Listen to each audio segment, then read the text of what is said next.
Hello સૌ હરિભક્તોને જય સ્વામિનારાયણ।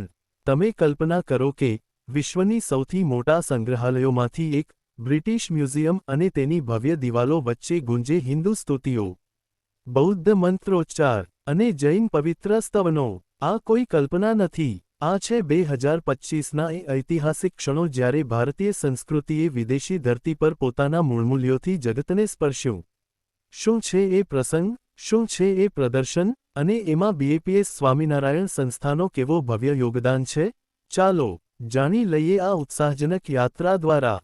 વિશ્વની સૌથી પ્રતિષ્ઠિત સાંસ્કૃતિક સંસ્થાઓમાંની એક તરીકે બ્રિટિશ મ્યુઝિયમ વૈશ્વિક સ્તરે કલાકૃતિઓ અને કલાકૃતિઓના સૌથી મોટા કાયમી સંગ્રહમાંનું એક ધરાવે છે, જેમાં 80 લાખથી વધુ વસ્તુઓ છે।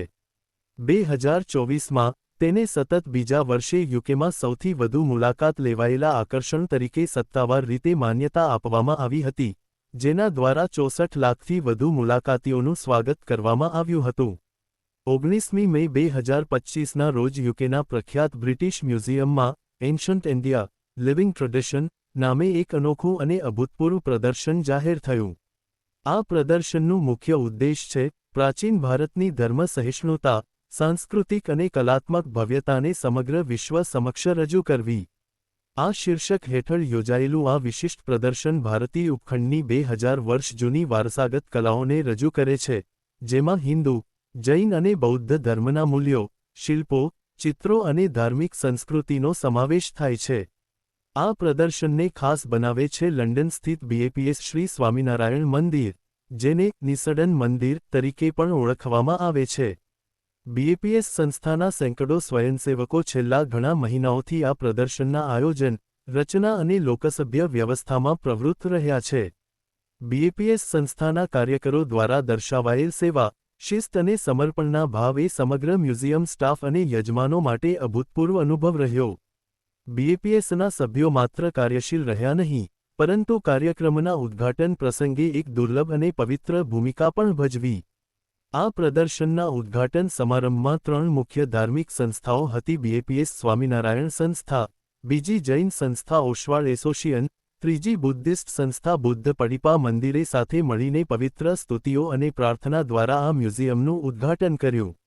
નિસડન મંદિરના સ્વયંસેવકે બીએપીએસ સંસ્થાના સંદેશ અને ગુરુહરિ મહંત સ્વામી મહારાજ દ્વારા પાઠવેલ શાંતિસૂચક સંદેશ પ્રસ્તુત કર્યો। મ્યુઝિયમના ગ્રેટ કોર્ટમાં ગુંજતી આવી પ્રાર્થનાઓ એ માત્ર આધ્યાત્મિક ઉર્જા નહીં, પણ સંસ્કૃતિના જીવંત સ્નેહને જગત સમક્ષ રજૂ કર્યું। આ પ્રસંગમાં કોઈ પણ પ્રકારનો મદ્યપાન ન હતું અને સંપૂર્ણ રીતે વીગન તથા વેજીટેરિયન ભોજન જ પીરસવામાં આવ્યું। આ પ્રદર્શનમાં મુકાયેલા છે લગભગ 180 જેટલા પ્રાચીન શિલ્પો, પેઇન્ટિંગ્સ અને ધાર્મિક ચિહ્નો, જે દર્શાવે છે કે ભારતનો કલા વારસો કેટલો ઊંડો અને જીવનથી ભરેલો છે। દરેક શિલ્પ પોતાની પાછળ એક કથા રાખે છે, દરેક ચિત્ર એક વિચારધારાને જીવંત કરે છે। દર્શકોને એ અનુભવ થાય છે કે તેઓ માત્ર દૃશ્ય નથી જોઈ રહ્યા પણ ભારતના આત્માને અનુભવી રહ્યા છે। બીએપીએસ સંસ્થાએ આ પ્રદર્શન દ્વારા માત્ર સહયોગ જ નથી આપ્યો, પણ એક સ્પષ્ટ સંદેશ આપ્યો છે કે ભારત માત્ર ભૂગોળ નથી, તે એક જીવંત સંસ્કૃતિ છે।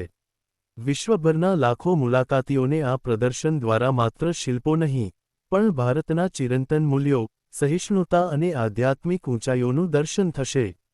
આવા પ્રદર્શનોથી બીએપીએસ સંસ્થા આજે પણ સંસ્કૃતિ, સેવા અને આધ્યાત્મિકતાને વિશ્વમંચ પર લઈ જવા માટે નિમિત્ત છે। નિસડન મંદિરના સ્વયંસેવકો માટે આ સહયોગ એક માત્ર દૈનિક ફરજ નહીં, પણ ભક્તિ અને દેશભક્તિના ગુણોથી ભરેલી યાત્રા હતી। બ્રિટિશ મ્યુઝિયમના ટ્રસ્ટીઓએ પણ બીએપીએસ સંસ્થાનો ખાસ આભાર માન્યો અને ભવિષ્યના ઘણા કાર્યક્રમોમાં સહભાગી થવા માટે આમંત્રણ આપ્યું। આજે બીએપીએસ સંસ્થા માત્ર પોતાના જ કાર્યક્રમો નહીં પણ અન્ય ધર્મ, અન્ય સંસ્થા અને અન્ય સ્વામિનારાયણ સંસ્થાના ઉત્સવો, મંદિર નિર્માણ કાર્યક્રમ, મંદિર ઉત્સવોમાં પણ જરૂરી માર્ગદર્શન અને મદદ પૂરી પાડે છે। તો હરિભક્તો, આપણે સૌ આ સમાચારને બીજા હરિભક્તોને શેર કરીએ જેથી તેમને પણ આ સમાચાર જાણવા મળે, અને આ ચેનલને સબસ્ક્રાઇબ કરીને બેલ આઇકોન જરૂરથી પ્રેસ કરી દેજો। સર્વને જય સ્વામિનારાયણ।